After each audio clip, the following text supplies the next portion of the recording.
What if I told you the best-selling motorcycle in America right now isn't a Harley, isn't a Honda, and it doesn't even have a gas engine? Yeah, you heard that right. And the crazy part? Most motorcycle guys don't even know it exists yet. Today we're talking about the 2026 Aotos Flux X26 Pro, an electric bike that's quietly taking over the streets, and honestly, after riding it, I get why. So before anyone clicks away, yes, this is an e-bike. Yes, it's made in China. And no, it's not trying to replace your motorcycle. But here's the thing, this machine is doing something really interesting.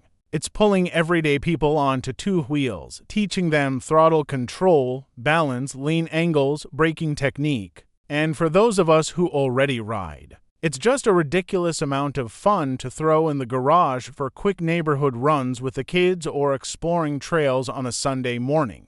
Let me break it down for you. The Aotos Flux X26 Pro is a fat tire electric bike that weighs in at 112 pounds, built on a 6061 T6 aluminum frame. It's 70.7 inches long, 28 inches wide at the bars, and sits 33.5 inches at the seat. The power comes from a hub motor that's rated at 750 watts to stay legal under e-bike regulations, but it can push up to 1,500 watts and peak around 2,000. The Pro model runs a 48 volts 21Ah battery, and Aotos claims up to 73.8 pound-ft of torque with a 70-mile range. Rolls on 20x4-inch all-terrain fat tires with hydraulic disc brakes front and rear and full suspension on both ends. And it comes delivered in a crate from China, partially assembled, but honestly, if you've ever changed a tire or bled brakes,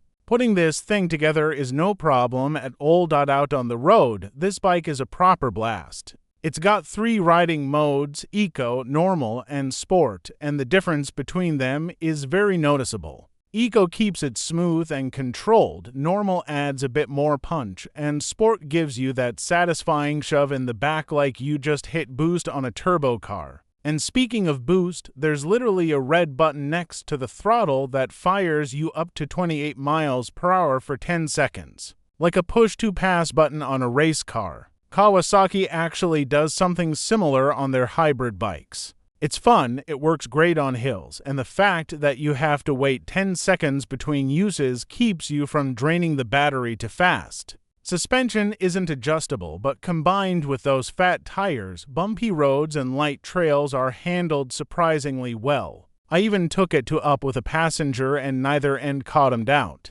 Braking is strong and confidence-inspiring with hydraulic calipers on both wheels. Just remember, if you're coming from motorcycles, the brake setup is reversed. Left hand is front brake, right is rear. Classic bicycle setup. The tech on this thing is genuinely impressive for the price. There's a 5.5-inch TFT display showing speed, battery level, ride mode, turn-by-turn navigation, and more. Honestly rivals displays on actual motorcycles. The Aotos app connects via Bluetooth and lets you turn the bike on or off remotely, get OTA updates, track your GPS location if you forget where you parked it, and even set an alarm for theft protection. The Pro version also includes GPS tracking built-in, a soft storage pouch, a bike lock, and a water bottle holder. USB charging ports are built into both the battery and the frame. You can even pop the battery out with a key to charge it at your desk or at work.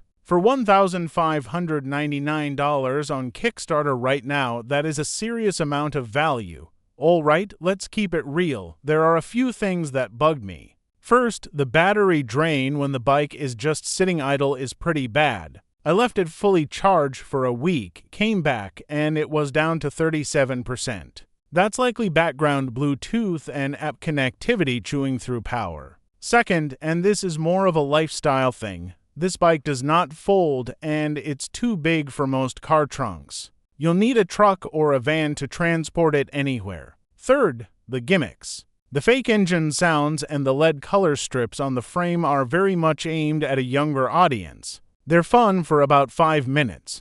Thankfully, you can turn them both off in the app. And finally, the biggest real annoyance for me, having to unlock the bike before every single ride. Whether that's through the app or a password, it adds friction to what should be a simple twist-and-go experience. Look, the Aotos Flux X26 Pro isn't perfect, but at $1,599, it's hard to find a two-wheeled machine that gives you this much fun, this much tech, and this much gateway drug energy into the world of motorcycling. For college students, city commuters, or motorcycle riders just wanting something to mess around on, this thing makes total sense. It teaches real riding fundamentals. And at the end of the day, anything that gets more people onto two wheels and feeling the wind hit their face at speed, that's a win in my book.